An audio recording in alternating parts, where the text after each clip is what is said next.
It was ratings that got me fired. Has anyone ever been fired for bad ratings on a Wednesday? This was his big closer. Let Jimmy Kimmel rot in his bad ratings. And he does know bad ratings. He has some of the worst ratings any president has ever had. So, on behalf of all of us, welcome to the crappy ratings club, Mr. President. Unlike Jim Kimmel, who, as you just saw, is still dealing with the devastating side effects of stage 4 OMB. Orange Man bad! Unlike Jim Kimmel, who still refuses to apologize for claiming that Tyler Robinson was a Trump supporter or a white Christian nationalist, as Jazz Crockett prefers to call us. You know, if being a white Christian nationalist means you're no longer willing to tolerate people who are infected with the woke fungus, if being a white Christian nationalist means you acknowledge that woke Democrats are responsible for all of the recent political violence, if being a white Christian nationalist means you fly the American flag instead of the rainbow flag, then Uncle KC is a proud white Christian nationalist. I don't even know what white Christian nationalist means. Unlike Jim Kimmel, Uncle Casey has no problem admitting when I'm wrong. And the other day, I was wrong. I severely underestimated the desire of lonely men. Wednesday, we talked about Jim Kimmel's disastrous return to late night television. During the video, I told you guys I was 100% confident that Jim's immaculate return would be a ratings bust. Clearly, I was wrong. Headline at the New York Times: Jim Kimmel's return draws 6.2 million viewers. This is amazing! The ultimate victim has revitalized his career. Grab the preparation H, grease the supersized cucumber. It's time to celebrate the butt bongo.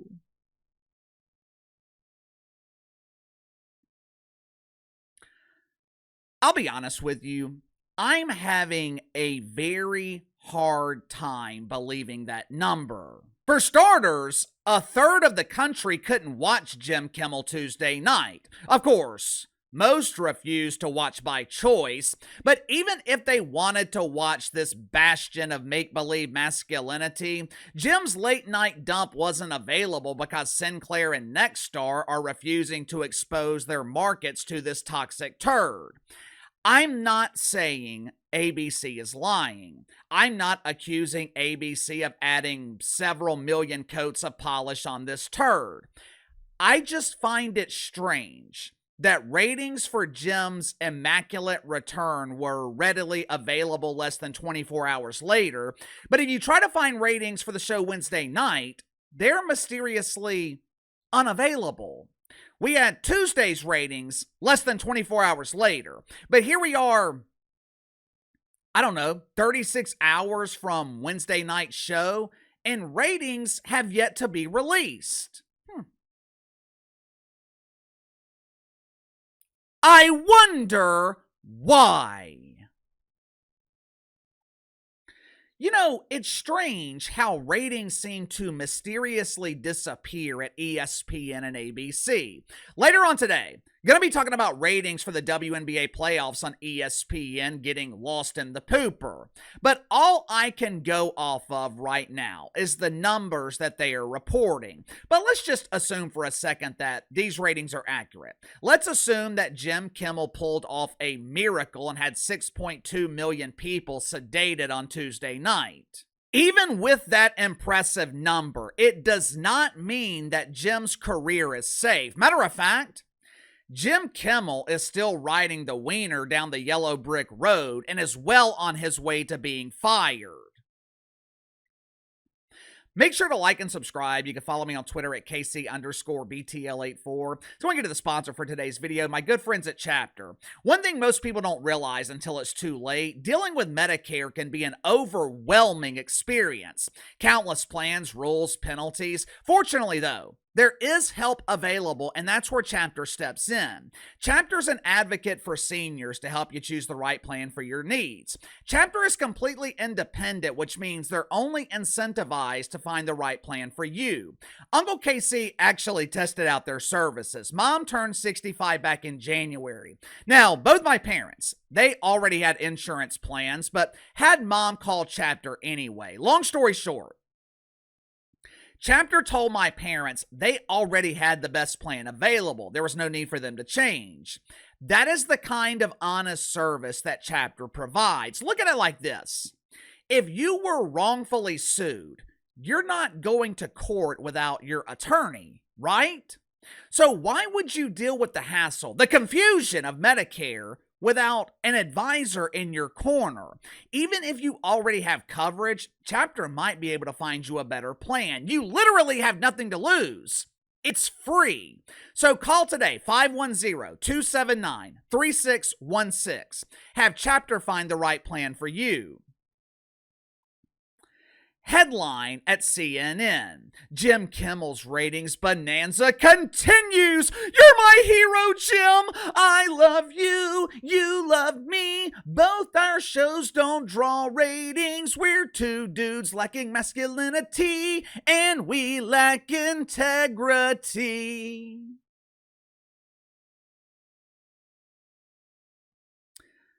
Imagine my surprise. Just imagine my surprise when I noticed that this fine example of journalistic integrity was written by the donut diva, Brian Stelter.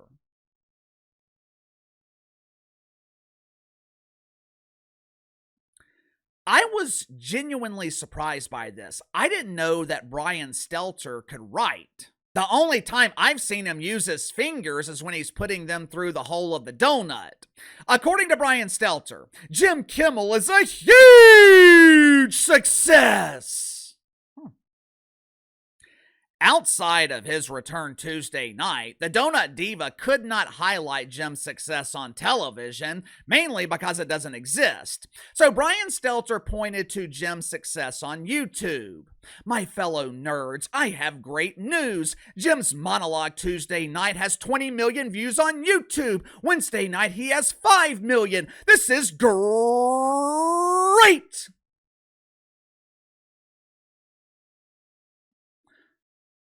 I'm no expert in math, but that seems like a decline of 15 million views in 24 hours. Either way, though, the Donut Diva is right. These are great numbers on YouTube. But the problem for Jim Kimmel, he doesn't generate enough revenue on YouTube to offset the cost of producing the show.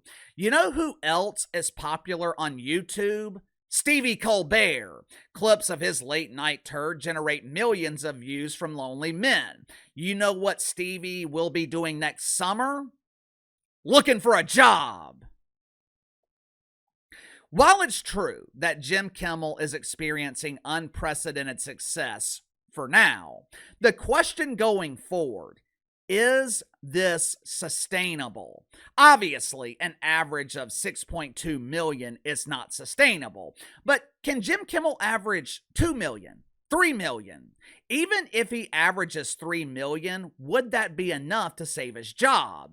During the second quarter of this year, Stevie Colbert averaged 2.4 million and he was still losing $40 million. The only reason Jim Kimmel is seeing a spike in popularity right now is because of Donald Trump. I know he's bitching and moaning because that's what woke men do, even when they don't fully transition to woke women. But Jim Kimmel, he should actually appreciate the Trumper because the controversy is what's driving these ratings. If the Trumper had left this alone, if the FCC had kept their mouths shut, Jim Kimmel would probably be off television right now. He damn sure wouldn't be drawing 6.2 million viewers. The only reason Jim is seeing a spike in popularity is because of all the controversy. Once the controversy subsides, once the general public loses interest, Jim will go back to digging his ratings out of the pooper. But KC, Jim has an unhealthy obsession with the orange man. He can keep this controversy going for months. Donald Trump's all he talks about. Yeah, that's how I know this will end in huge embarrassing failure. For 3 nights now, Jim has elevated his unhealthy obsession with another dude. Wednesday night, the first 12 minutes of his monologue were dedicated to the Trumper. Now, normally monologues are around 15 minutes. For 12 minutes, Jim Kimmel talked about the object of his desire. Watch for yourself. For those who think I go too hard on Donald Trump, to the point where there are still a lot of people who think I should be pulled off the air for making fun of Donald Trump. So I want to explain. I talk about Trump more than anything because he's a bully. I don't like bullies. I played the clarinet in high school, okay? Donald Trump is an old-fashioned 80s movie-style bully, taking your lunch money. And if you give it to him once, he'll take it again. 2 things he loves, lunch and money. Why am I not surprised that Jim Kimmel played the clarinet in high school? You know, I am kind of surprised by this. The clarinet does seem a bit too masculine for Jim Kimmel. I always saw him as more of a flutist.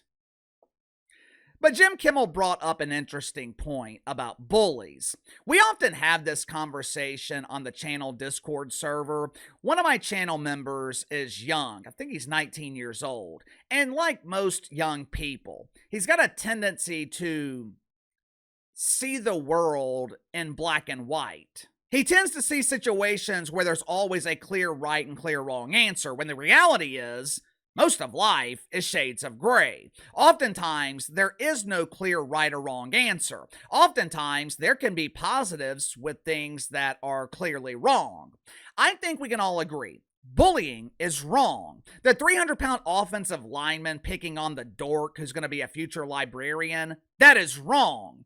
But the dude that's an outcast because he doesn't fit in, the dude that's an outcast because he wants to use the women's restroom, for some reason, deacons at Woke United Methodist, they have convinced us that that is bullying. They have labeled that bullying, when the reality is, it's a refusal to assimilate to societal norms.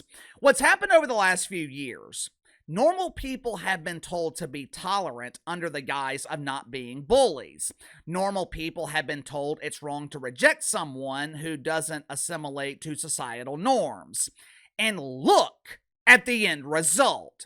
The weirdos, the outcast, they have become the bullies. The dork that was picked on in high school because he played the clarinet, he's hosting a show in late night television where he bullies the president. The outcasts are getting their revenge. Jim Kimmel just said it. He doesn't like the Trumper because Trump is a bully, so he bullies Donald Trump. Sound off in the comments below. I'll see you guys later.